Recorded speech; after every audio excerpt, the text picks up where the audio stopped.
আমার নবীজি শুধু সাগিটা নিলেন, দুই উরুর মাঝখানে নিয়ে শুধু সাগিটার পিছন দিকের দুইটা ওলানের ভিতরে, দুইটা পায়ের ভিতরে ওলানে শুধু হাত রাখলেন। দুধটা, ওলানটা দুধে টনটন হয়ে গেল, ভরপুর হয়ে গেল। রাখালকে বললেন, রাখাল বাটি নিয়ে আসো, কাদাহ নিয়ে আসো, পেয়ালা নিয়ে আসো। নিয়ে আসলো। আমার নবীজি বিসমিল্লাহ বলে দহন করলেন। বাটিটা পূর্ণ হয়ে গেল, দুধ পূর্ণ হয়ে গেল। রাসূল বলছেন, আবু বকর মার খেয়েছ, বরকতের দুধ পান করো। যেরকম সুবহানাল্লাহ।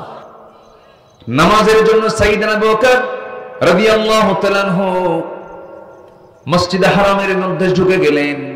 কাবার দরজার সামনে গিয়ে দাঁড়াবেন, নামাজ শুরু করবেন। এমন সময় অথবা শাইবা, মুগিরা, ওয়ালিদ, বড় বড় কাট্টা কাট্টা কাফের, এই ধনাঢ্য শ্রেণীর একজন আবু বকর একে পাকড়াও করে ফেললো, থাপ্পড় মেরে জমিনে ফেলে দিল। মারতে মারতে রক্তাক্ত করে জমিনে ফেলে দিয়া নাকের উপরে কাঠের জুতা চাপায়া ধরলো। খড়ম জুতা চাপায়া ধরে নাকটা বোচা করে দিল। সেন্সলেস হয়ে পড়ে থাকলেন সাইয়েদনা আবু বকর রাদিয়াল্লাহু তাআলা আনহু। তারা নিশ্চিত হতে পেরেছে যে মনে হয় আবু বকর মারাই গেছে। কিছুক্ষণ পর তার সেন্সটা ফিরল। সেন্স ফেরার সঙ্গে সঙ্গে মনে মনে ভাবেন, আহারে আমার জীবন চলে যায়, চলে যাক, কিন্তু রাসূলকে তো আর মেরে ফেলবে মনে হয়। হুঁশ ফেরত আসার সঙ্গে সঙ্গে নিজের বাড়ির দিকে রওনা না দিয়া, নিজের সেফটির দিকে না তাকায়া সোজা নবীর দিকে চলে গেলেন। দরজায় গিয়ে নক করে বলেছেন, ইয়া রাসূলুল্লাহ, দরজা খুলুন। নবীজি ভোর সকালে দরজা খুললেন। রক্তাক্ত চেহারা দেখে রাসূল বলেন, ইন্না লিল্লাহ, আবু বকর তোমার এমন অবস্থা করলো কি হুজুর? অবস্থা ভালো না। চোরাগুপ্ত হামলা শুরু হয়ে গেছে। আপনাকে তারা মেরে ফেলার জন্য আপনার বাড়িতে তারা হামলা করবে। আমার মন বলছে আপনি দেরি করবেন না, চলুন আমরা এখান থেকে বের হয়ে চলে যাই। রক্তাক্ত নাক নিয়া, খালি পেট নিয়া, ওই রক্তাক্ত বডি নিয়া রাসূলকে সেই জায়গা থেকে বের হলেন। রাসূল বলছেন, আবু বকর তোমার চেহারা দেখে মনে হচ্ছে তুমি রক্ত শূন্যতায় ভুগতেছো, দেখি কি করা যায়। আমার নবীজি মক্কার বাইর সাইড চলে গেলেন। মরু অঞ্চলে চলে গিয়ে তিনি খুঁজতেছেন, দেখি কোথায় উটের পাল পাওয়া যায়, সেখানে কোথায় ছাগল পাল পাওয়া যায়, দুম্বার পাল পাওয়া যায়। কিচ্ছু পেলেন না। ছোট্ট একটা ছাগল পাল পেলেন। ছাগল পাল দেখে ছাগলওয়ালার সেখানে রাখালকে ডাক দিলেন, রাখাল একটা ছাগি দেবে নাকি? কেন, কি করবেন আপনি? যদি তুমি আমাকে ছাগিটা দিতে পারো, আমি ছাগিটার দুধ দহন করব।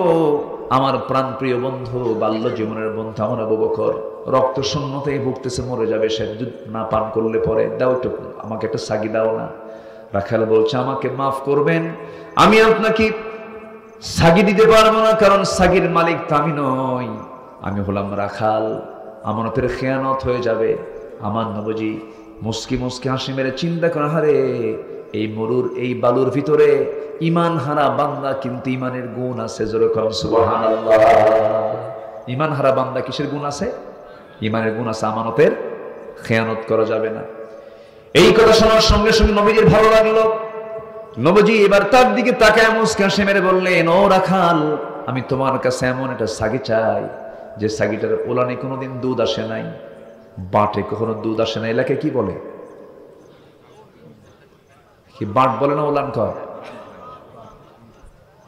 কিছুই কয় না রে, বাটো কয়, ওলানো কয়। আপনাদের সাতক্ষীরা তো সহি ভাষা বলি, আলহামদুলিল্লাহ, অনেক সুন্দর ভাষায় আপনারা কথা বলতে পারেন। ভাত খেয়ে যাবেন বলো না, বলো বলে নাকি এলাকায় বলে না? হ্যাঁ, সব কথার শেষে সেদিন তার হাতের সঙ্গে সঙ্গে নিচের দিকে চলে আসে। এটা তো আরো রাখাল জানেন, রাখাল বুঝতে পারে নাই। নেকামল করলে পরে বরকতময় জীবন দিয়ে দেন কে?